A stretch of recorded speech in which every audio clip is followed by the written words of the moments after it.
you had an ancestor in the 15th Mississippi. So we're walking the floorboards where your ancestor and his friends and comrades were. Yeah, yeah, it's amazing. Thomas Durkin Williams, who's Company E, 15th Mississippi. I actually knew his daughter.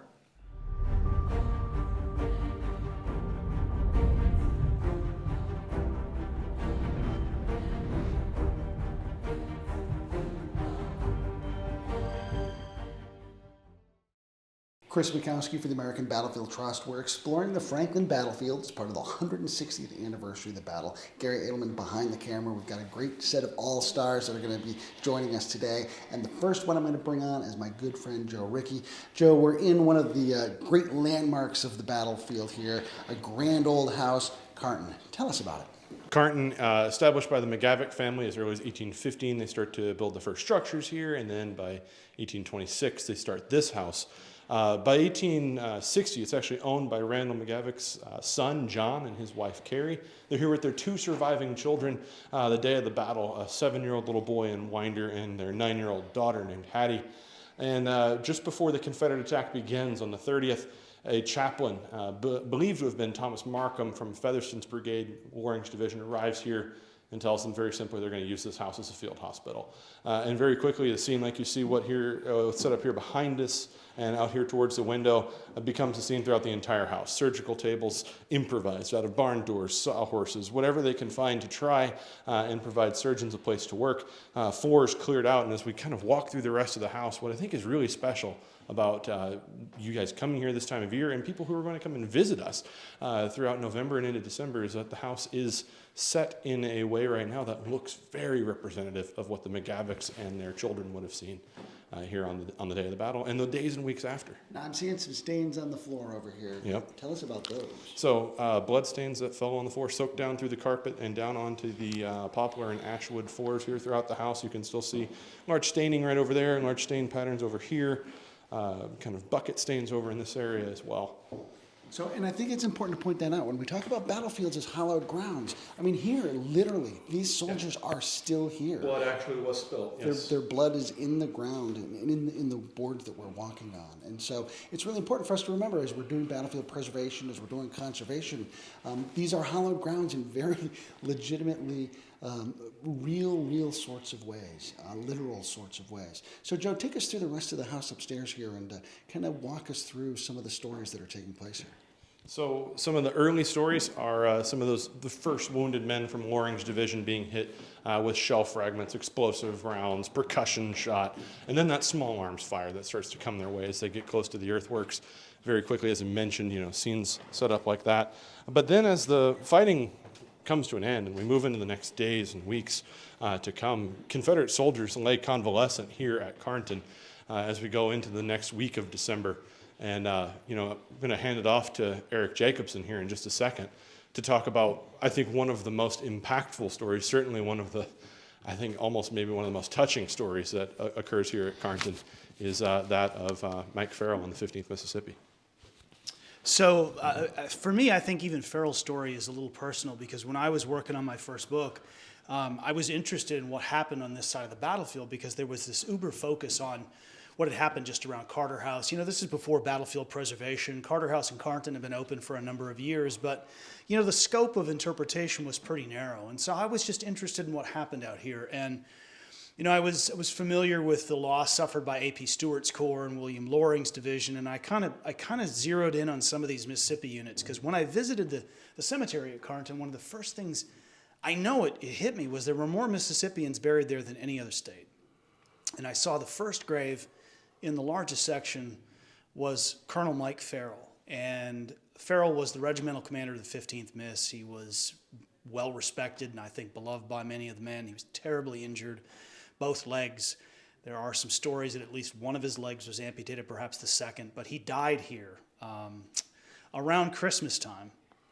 And he was certainly buried here, and when the exhumation process unfolded that created the cemetery, there's a reason he ended up in grave number 1, because I think he was one of the men who was buried here in proximity to the home. But his story had a different flavor, and I stumbled across this years later. It was a friend of his, a fellow officer who had stopped at Carnton in the aftermath of the Battle of Nashville. And so he gets here on the 17th of December. The weather's miserable. It's cold. It's spitting rain and sleet. And he left the Columbia Pike, where the rabble that was once the Army of Tennessee was retreating, and he cut across toward the east, toward Carnton, and he came upstairs, and I can't tell you which of these rooms, but it was up here. And he saw his friend, and he said his goodbyes, and then he walked downstairs and he mounted his horse and he rode off. And those are the stories that you would think that someone was writing fiction, except it wasn't. It happened right here. So, whether you're on a piece of ground or you're in an old home, and it really happened. This is what we were doing to one another. And I think that is, I believe from in the deepest part of my heart, that this is why the Civil War remains so important. Because this is what we were doing to really redefine ourselves and to figure out what we were going to be as a country. And both sides paid a terrible price. And there's really, I don't think any other better place to learn it than on battlefields of the American Civil War. And I'm just thrilled to see Franklin take its place high up on the list of important places where this country went through its greatest trial. Eric, we've been talking about these very personal stories, a lot of family connections. You told us earlier about the Carter family, for instance. We've had the good fortune today to have our good friend Trace Adkins with us. And Trace, let me bring you on a second, because as we're talking about the Mississippians, and Eric is sharing that story, you had an ancestor in the 15th Mississippi. So we're walking the floorboards where your ancestor and his friends and comrades were. Yeah, it's amazing. Thomas Durkin Williams, who's Company E, 15th Mississippi. I actually knew his daughter, Alice Gertrude Williams Thompson, and she lived until I was 5 years old. In the last years of her life, she went and lived with my grandmother, Katie Maud Thompson Caraway. And my mother worked every morning at the high school. She was a secretary at the high school where I grew up. And so my mother would take me to my grandmother's house every morning, and I would stay with her until school was out, and my mom would come pick me up.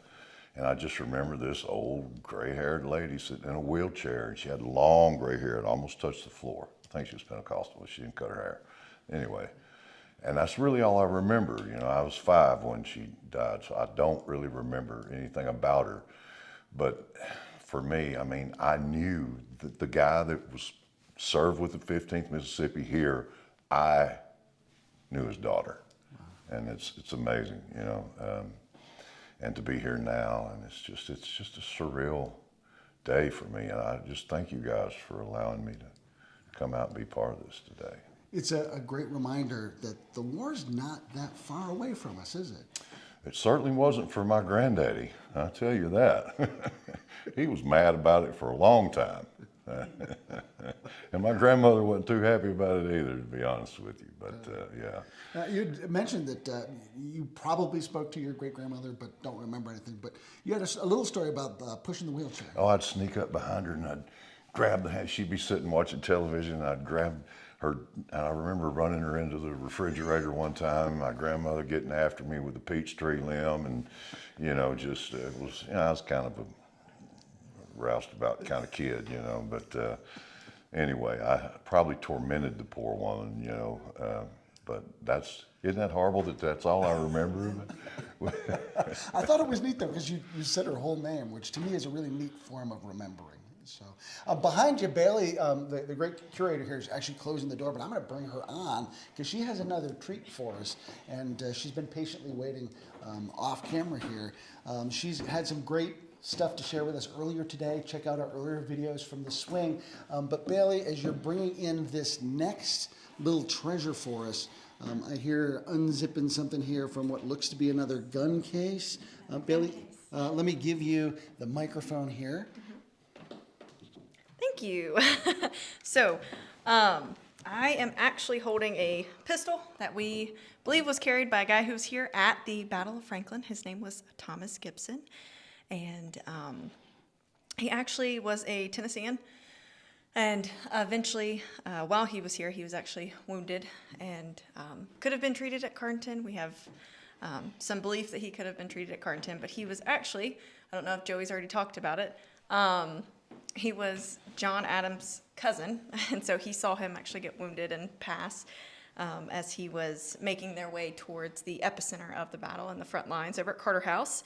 But this is his pistol, which I'm not holding amazingly for you guys to see as you're, thank you. So a little bit longer than the pistol that we showed earlier, that was Carter's.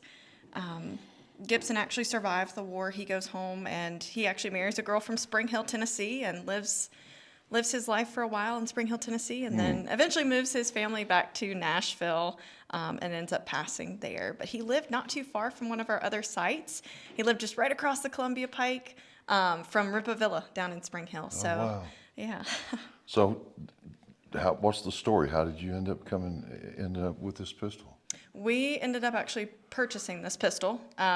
It's been a few years ago, but it's been in our collection for a while.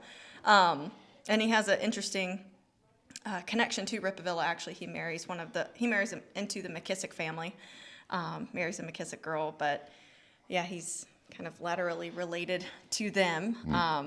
But I can't really talk too much about his particular experience here at the Battle of Franklin, so I might hand that over to Joey or Eric. So. Yeah. Well, I'm going to just jump in. Absolutely. I'm going to jump in real quick. This is a question for you, actually, Yes, sir. Bailey. I'm just curious. I mean, as curator here, you probably get to see some pretty cool stuff. I see a pot of chair right there. That's neat in Yes. itself. But what sort of like have you had an experience here among the collections? Not with the pot of chair. Okay. Just with a particular piece that really impacted you, maybe when you first started or anything. Impact-wise, like emotion, it's got to be letters. So letters and veteran material is like my go-to. I love those so much, and it's unfathomable. I mean, you hold one gun, you hold one sword, you've held them all. But to hold a letter that some soldier has written, over 160 years ago now, or if it could be their last letter home, is just absolutely, there's no price tag to that. There's, those last letters home, and then to understand, like, post-war, what families went through. And I think that's one of the most impactful things, to understand the McGavics and the Carter stories, because they dealt with those family members as well, and were family members themselves. I mean, the Carters lost a son, so. But yeah, letters for sure. Good. Absolutely. Well, let's see. I don't want to add on to that because I can't. But does anybody want to tell any more story about the gun or anything before we wrap up? The only thing I can tell you about the provenance was we knew it was part of a collection, and that collection was being busted up, and so it became available. And when I saw the price tag, it doesn't matter what it was, I was like, we have to have that, because we can tie Gibson right to the story, to one of the Confederate generals. He's directly tied to Ripa Villa. I think the part of the Gibson story I might mention is, we've talked so much about soldiers and fighting and combat and remembrance and preservation. As far as I can tell, Thomas Gibson spent the rest of his life in quiet peace. He got married, he ran a big stock farm, he built a house, called it Woodlawn, and he lived this quiet life where the war just was something that I think a lot of these guys tried to put behind them, and they wanted to just be normal. And we should also remember that when we sometimes want to romance this up, is we're talking about people who were so directly impacted by this, and a guy like Gibson just picked a little quiet place in the world where nobody was shooting at him anymore. And we're lucky to have this connection, not just to the war, but to him. That makes me think. I've worked with veterans organizations over the years, and the post-traumatic stress disorder is such a real thing. And back then, nobody dealt with that. Those guys were shattered. I mean, maybe they didn't have a scratch, but they were shattered. I mean, the stuff they witnessed and what they lived through. Yeah, probably all he wanted to do was just let me live where it's quiet. May never want to hear a gun shot again, And it's easy to think that that's what they craved. They wanted that. It's sort of the idea of living life without a safety net, without FEMA, without the CDC, without insurance, where your community came back together, and this is his way maybe of taking care of themselves. This is one of the reasons I always like coming here, because it's always so thought-provoking. It's not like other sites. You guys are always so good about evoking these things. So anything else to add before we wrap this thing up? Come see us. Come see it for yourself. I mean, to walk through this house and to walk the battlefield, in my opinion, it's not like any other place. You cannot get this at Shiloh and Gettysburg, and we're always doing Eastern Western theater stuff. There is something special about this because it's the best of people in the worst of times, and it's at the end. It is unique. This is unique. Downstairs, there's a room down there where they said that outside the window, the arms and legs were piled up to the windowsill, right outside the window. I mean, and it's pretty high. That windowsill's not.